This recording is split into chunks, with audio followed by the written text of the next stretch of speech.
Assalamualaikum warahmatullahi wabarakatuh. Hai adik-adik, selamat datang di channel YouTube Prof Bob. Kesempatan kali ini kita akan belajar matematika kelas 8, yaitu tentang materi statistika. Nah, statistika itu apa sih? Kalau dilihat dari gambar kakak, udah kelihatan tuh, kalian gak asing lagi kan? Ada diagram batang, ada diagram garis, ada diagram lingkaran. Nah, otomatis statistika ini nanti ada hubungannya dengan itu, ya kan? Tapi sebelum kita masuk ke sana, kakak akan sedikit menjelaskan. Yang akan kita bahas nanti, pertama adalah definisi atau istilahnya dulu. Jadi istilah statistika itu apa? Jadi statistika, nih kakak jelasin, statistika itu adalah ilmu yang mempelajari cara mengumpulkan, mengolah, menganalisis, menyimpulkan, dan menyajikan informasi atau data. Nih, jadi poinnya adalah informasi atau data, gitu ya. Nah, beberapa istilah yang kita pelajari dalam statistika itu ada data. Tadi sekumpulan informasi. Jadi data itu adalah sekumpulan informasi yang mana didapat dengan dua cara. Ada primer, ada sekunder. Kalau primer itu didapat secara langsung. Jadi seperti kita datang langsung gitu kan, mendata, mensurvei kayak gitu-gitu. Nah, terus kalau sekunder itu yang sudah diolah. Jadi suatu data yang sudah diolah. Berarti yang tidak langsung gitu ya. Oke, yang berikutnya adalah datum. Nah, datum itu apa? Datum itu adalah sebagian dari sekumpulan data atau informasi. Berarti hanya sebagian dari data. Itu namanya datum. Nah, yang berikutnya adalah populasi. Populasi itu adalah sekumpulan orang atau benda yang akan diteliti. Nih, nanti poin kita itu lebih ke populasi sama sampel untuk yang baru, karena kakak yakin kalian masih asing dengan istilah populasi sama sampel, ya kan? Karena dulu masih belum pernah dipelajari. Jadi populasi itu adalah sekumpulan, jadi seluruhnya, sekumpulan orang atau benda yang akan diteliti. Tapi kalau sampel itu hanya sebagian dari populasi, berarti hanya sebagian saja. Bisa dipahami ya? Oke, nah berikutnya adalah frekuensi. Frekuensi itu adalah jumlah data tertentu yang memiliki karakter yang sama. Itu disebut dengan frekuensi, atau biasanya kalau dalam sebuah data itu ada frekuensi, itu jumlahnya ada berapa gitu. Oke, nah kita akan membahas tentang contoh populasi dan sampel. Nih, contoh yang pertama. Beberapa siswa SMP Merdeka akan meneliti mengenai kenakalan remaja di Desa Makmur. Populasi dari data penelitian tersebut adalah, yang ditanya adalah populasi di mana yang akan diteliti itu adalah kenakalan remaja. Nah, coba pahami dulu maksud soalnya. Kira-kira populasi yang tepat yang mana? Seluruh pelajar di Desa Makmur, betul nggak kira-kira? Kurang tepat, karena di situ adalah remaja. Ya, jadi kalau seluruh pelajar, belum tentu remaja di situ semuanya pelajar, ya kan? Terus pelajar itu juga kan tingkatannya banyak. Ada SD, ada SMP, ada TK, berarti kan belum tentu semuanya remaja, gitu ya. Terus yang B, seluruh siswa SMP di Desa Makmur. Nah, siswa SMP itu juga belum tentu remaja, gitu kan? Artinya belum spesifik ke remajanya. Terus kalau siswa nakal di Desa Makmur, nah ini juga kurang tepat, ya kan? Seluruh siswa nakal, karena yang mau kita teliti adalah remajanya. Maka yang tepat adalah yang D, seluruh remaja di Desa Makmur. Nih, poinnya adalah seluruh remaja. Jadi jawabannya yang D, gitu ya. Yang berikutnya, dalam sebuah penelitian, populasinya adalah kesenian tradisional Indonesia. Jadi populasinya sudah diketahui, yaitu kesenian tradisional Indonesia. Sebaiknya sampel yang diambil adalah, nah kita diminta untuk menentukan sampel. Kira-kira gimana? Oke, kesenian tradisional beberapa daerah di Indonesia. Coba nih, kalau sampel itu ciri-cirinya adalah ada kata-kata beberapa atau sebagian gitu ya. Kata kuncinya di situ. Jadi kalau sampel karena tadi adalah sebagian dari populasi, maka pasti ada kata-kata beberapa. Nah, kesenian tradisional beberapa daerah di Indonesia. Benar nggak kira-kira? Nah, kita coba cek dulu yang B. Beberapa tarian, karena semuanya ada beberapa tuh. B, C, D, beberapa. Beberapa tarian tradisional. Nah, kalau ini hanya tarian saja, sedangkan kesenian tradisional itu tidak hanya tarian. Kan ada banyak, ya kan? Ada musik, ada kesenian banyak jenis-jenis kesenian gitu ya. Nggak hanya tarian aja. Terus kalau yang C, beberapa kesenian tradisional Jawa Barat. Nah, kurang tepat juga karena di sini adalah Indonesia. Berarti kalau Indonesia nggak hanya Jawa Barat aja karena banyak, luas ya. Terus beberapa kelompok wayang kulit di Jawa Timur. Nah, ini juga malah kurang tepat karena kelompok wayang kulit tradisional bukan hanya wayang kulit, terus di Jawa Timur. Indonesia itu tidak hanya Jawa Timur gitu ya. Berarti yang paling tepat adalah yang A. Kesenian tradisional beberapa daerah di Indonesia. Nah, ini ada beberapa daerah. Nah, berarti yang tepat adalah yang A gitu ya. Jadi kuncinya kalau populasi itu berarti seluruhnya, tapi kalau sampel itu hanya sebagian atau hanya beberapa. Tapi kalian harus benar-benar paham yang akan diteliti itu tujuannya kemana. Kayak yang nomor 1 tadi remaja, berarti kita fokusnya hanya ke remaja saja. Terus kalau kesenian berarti keseniannya yang, kalau kesenian tradisional kan banyak ya kan, populasinya banyak. Jadi sampelnya bisa diambil dari beberapa daerah di Indonesianya gitu. Oke, yang berikutnya lanjut yaitu menyajikan data. Nah, menyajikan data di sini ada 4. Nah, ini udah waktu SD dulu juga pernah dipelajari kan. Menyajikan data itu ada yang menggunakan tabel, yaitu terus menggunakan diagram batang, yang ketiga menggunakan diagram lingkaran, yang keempat adalah grafik atau poligon. Nah, ini adalah contohnya. Ini yang tabel, ini yang diagram batang, ini yang lingkaran, ini ada yang grafik atau poligon gitu ya. Untuk yang menyajikan data kakak rasa nggak perlu dibahas karena waktu dulu juga udah pernah kan cara menyajikan data. Cuma di sini poinnya kalau diagram lingkaran itu dia dibagi menjadi 2. Jadi ada yang bentuk derajat, berarti total satu buah lingkaran itu ada 360 derajat. Terus ada juga yang bentuk persen. Kalau bentuk persen berarti 100%. Itu kalau dalam satu lingkaran penuh. Gitu ya. Oke, ini boleh sambil dicatat dan sambil dipahami. Nah, sekarang berikutnya adalah membaca dan menafsirkan data.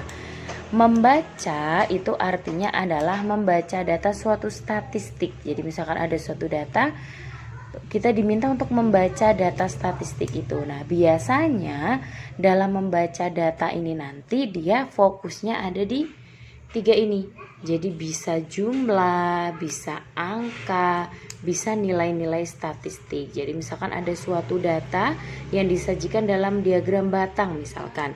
Nah, kita diminta untuk melihat selisih hasil panen tahun 2015 dan 2012 misalkan. Nah, otomatis kita harus menghitung jumlah selisih dari hasil panen 2015 dan 2012. Nah, otomatis pasti ada hubungannya dengan angka dan juga ada hubungannya dengan nilai-nilai statistik gitu ya. Oke, ini yang membaca. Lalu menafsirkan. Nah, menafsirkan itu apa? Menafsirkan itu adalah memberikan suatu kesimpulan tertentu terhadap suatu data yang harus bernilai empiris, bukan subjektif. Jadi menafsirkan data di sini adalah memberikan suatu kesimpulan. Dari data itu kita bisa menarik sebuah kesimpulan, yang mana kesimpulannya itu ada nilainya, jadi ada angkanya, bukan hanya subjektif, bukan hanya kesimpulan yang dinilai secara subjektif, tapi ada angka pastinya dan memang dibuktikan dari data-data yang sudah ada, gitu ya. Itu adalah menafsirkan. Oke, kita langsung ke contohnya saja. Nih, berikut adalah data tingkat pendidikan ayah siswa di sekolah Permata Indah. Jadi pendidikan ayah siswa di sekolah Permata Indah. Berdasarkan data tersebut, tentukan banyaknya siswa di sekolah Permata Indah dan banyak ayah yang memiliki pendidikan minimal SMA. Oke, kita kerjain dulu yang A, coba. Yang A ditanya itu adalah banyak siswa di sekolah Permata Indah. Masih gampang ya. Kalau yang ditanya adalah banyak siswa, ya berarti kita menghitung seluruh frekuensinya. Di sini ada pendidikan tingkatannya mulai dari SD sampai sarjana. Nah, frekuensinya ada bermacam-macam nih. Nah, berarti kalau kita diminta mencari banyaknya siswa, berarti kan kita menghitung banyak frekuensinya ini. Ya kan? Maka kita jumlahin nih. Oke, berarti 8 ditambah 14 ditambah 98 tambah 56 ditambah 23. Maka sama dengan ngitungnya dari belakang. 8 ditambah 4 12 tambah 8 20. 20 tambah 6 26, 26 tambah 9 29. Saya tulis 9, nyimpen 2. 2 naruhnya di sini ya. 2 tambah 1 3 tambah 9 12. 12 tambah 5 17 tambah 2 19. Berarti jadi banyaknya siswa di sekolah Permata Indah itu ada 199 siswa. Gampang ya untuk yang pertama.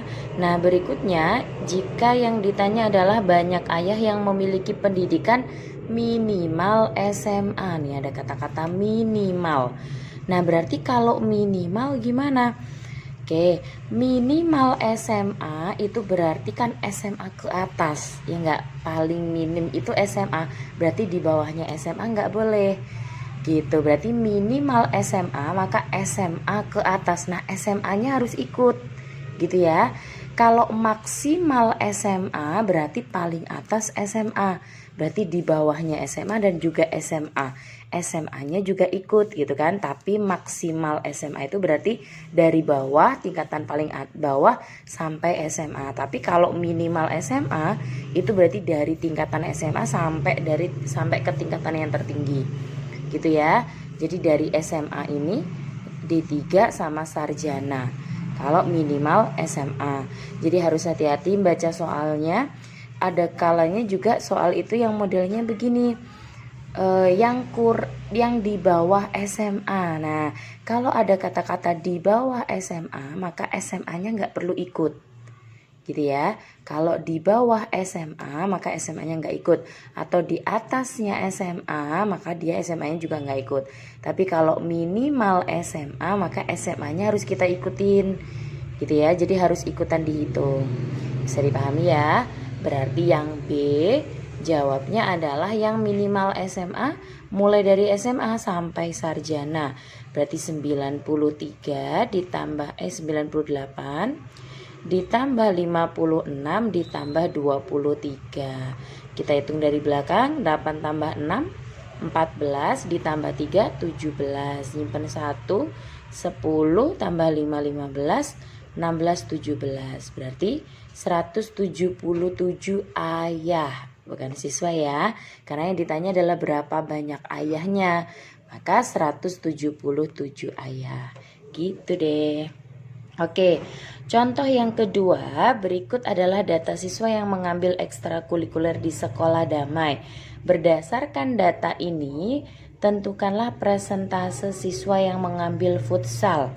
Oke, karena yang ditanya pertama adalah persentase siswa yang mengambil futsal, maka ini bentuk diagram lingkarannya adalah dalam bentuk persen. Tadi kalau dalam bentuk persen, satu buah lingkaran penuh adalah 100%.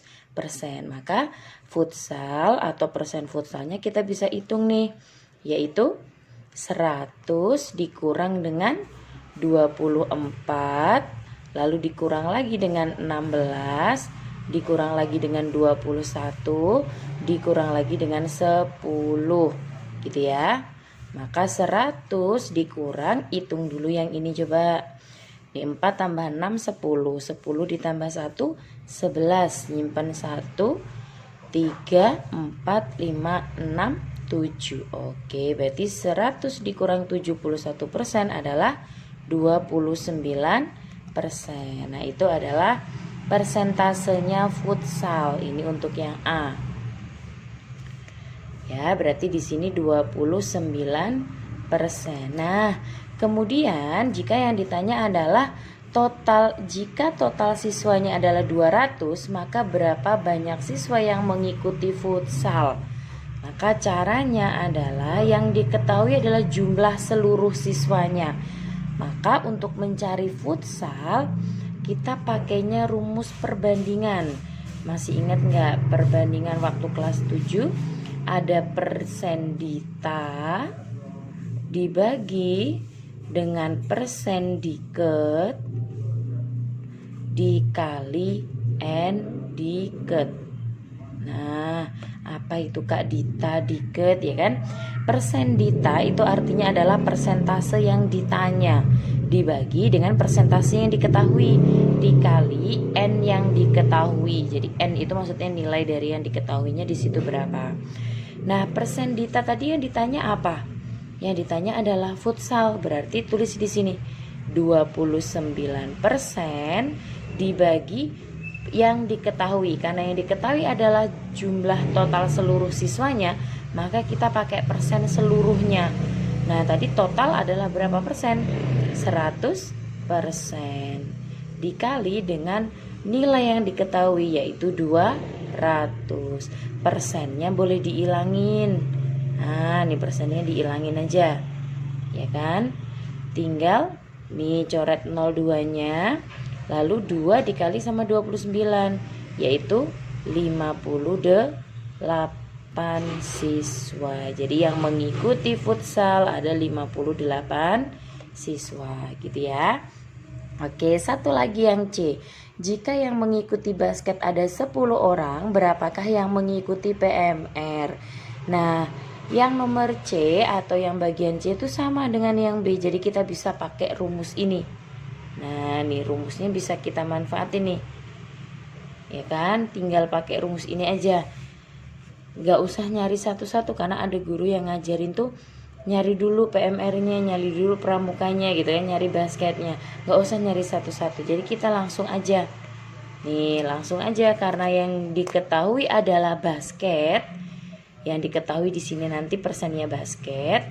Ya kan? N yang diketahui berarti yang N-nya basket atau 10 orang. Yang ditanya adalah PMR. Berarti persennya PMR nih kita tulis.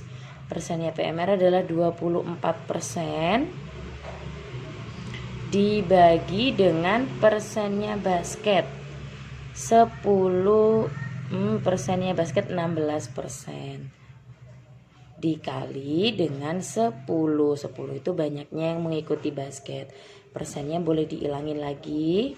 Oke, 24 boleh dikecilin, dibagi 8 dapat 3, 16 bagi 8 dapat 2, berarti tinggal 3/2 dikali 10. Maka boleh dicoret, 2 sama 10-nya dapat 5, 3 dikali 5 sama dengan 15 siswa. Gitu ya. Jadi artinya yang mengikuti PMR ada 15 siswa, yang mengikuti basket tadi ada 10 siswa, yang mengikuti futsal ada 58 siswa, gitu ya. Jadi langkah-langkahnya benar-benar dipahami. Kita sudah belajar tentang menyajikan data, lalu membaca data. Nah, yang berikutnya adalah pengolahan data.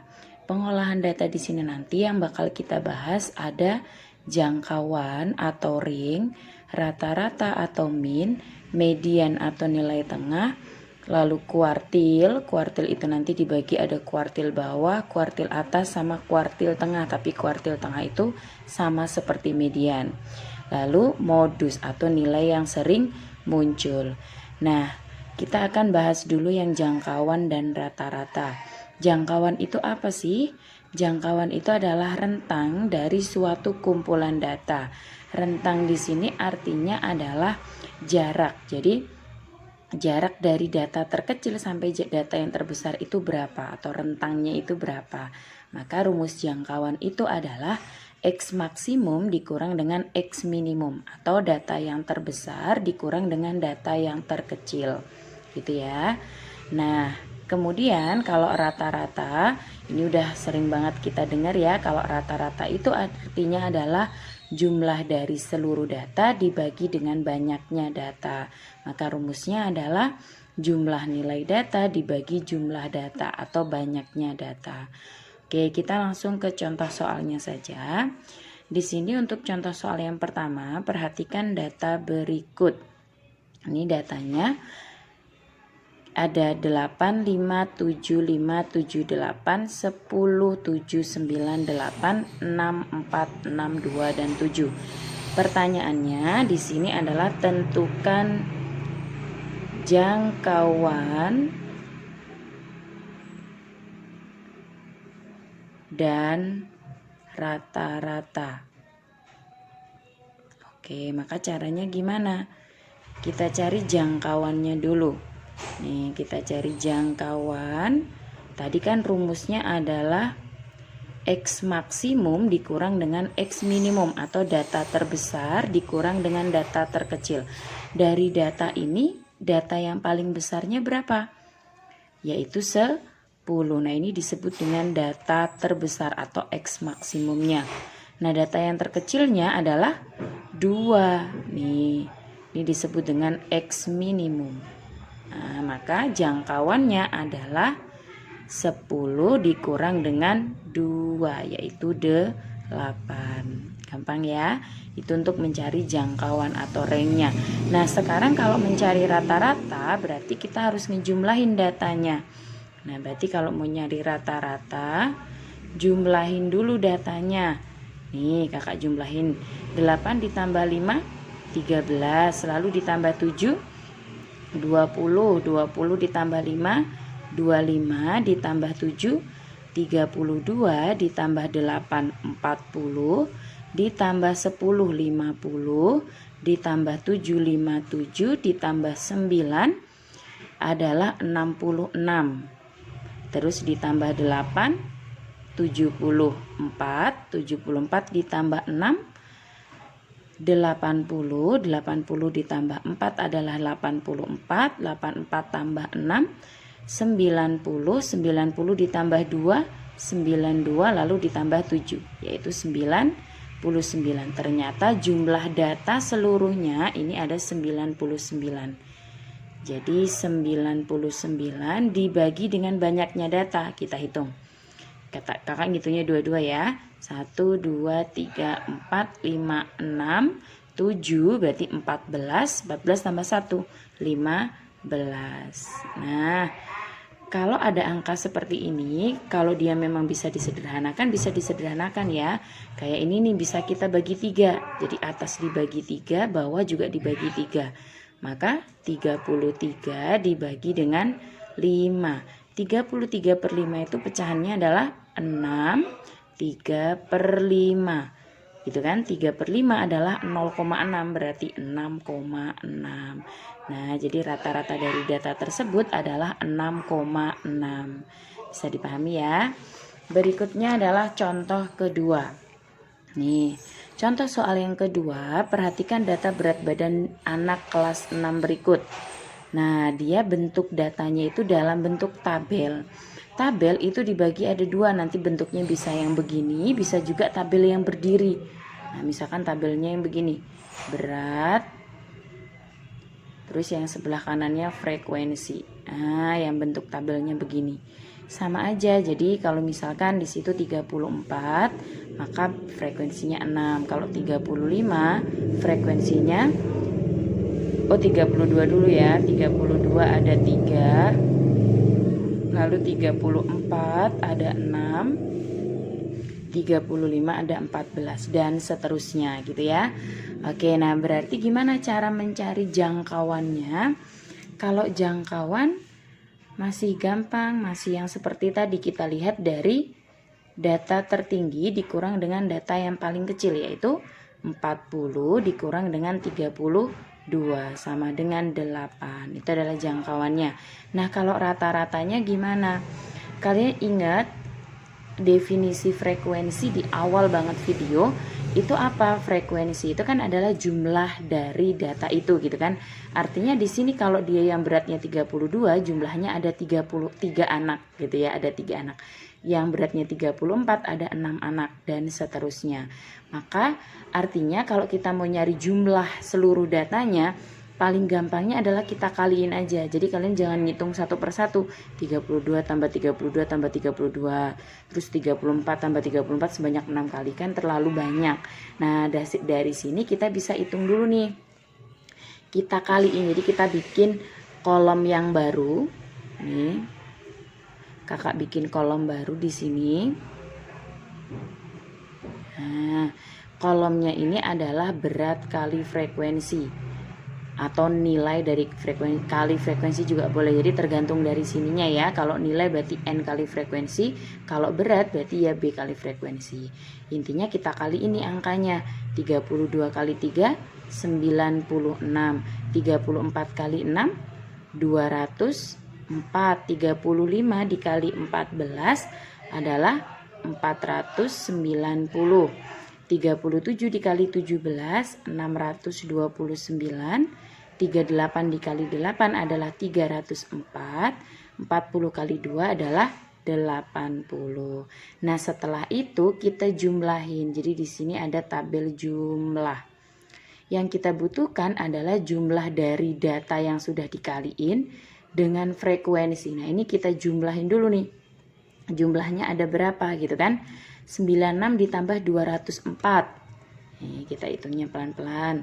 96 tambah 204 adalah 300. Lalu ditambah lagi sama 490. 790 ditambah lagi 629 yaitu 1419. Lalu ditambah lagi 304, 1723. Ditambah 80, 1803. Maka jumlahnya sini adalah 1803. Yang sini adalah jumlah datanya atau frekuensinya. 3 tambah 6 9, 9 ditambah 14 adalah 23, 23 tambah 17 adalah 40, 40 ditambah ini 10 berarti 50. Nah, maka rata-ratanya adalah 1803 dibagi dengan 50. Boleh nih disederhanakan. Jadi sama-sama dibagi 5. Yang atas dibagi 5, yang bawah dibagi 5. Atas kalau dibagi 5 hasilnya adalah 360,6. 50 dibagi 5 adalah 10. Berarti rata-ratanya 36,06. Gitu ya. Nah, ini adalah beberapa contoh untuk yang jangkauan dan rata-rata. Kalau ada yang bingung boleh ditanyakan ya.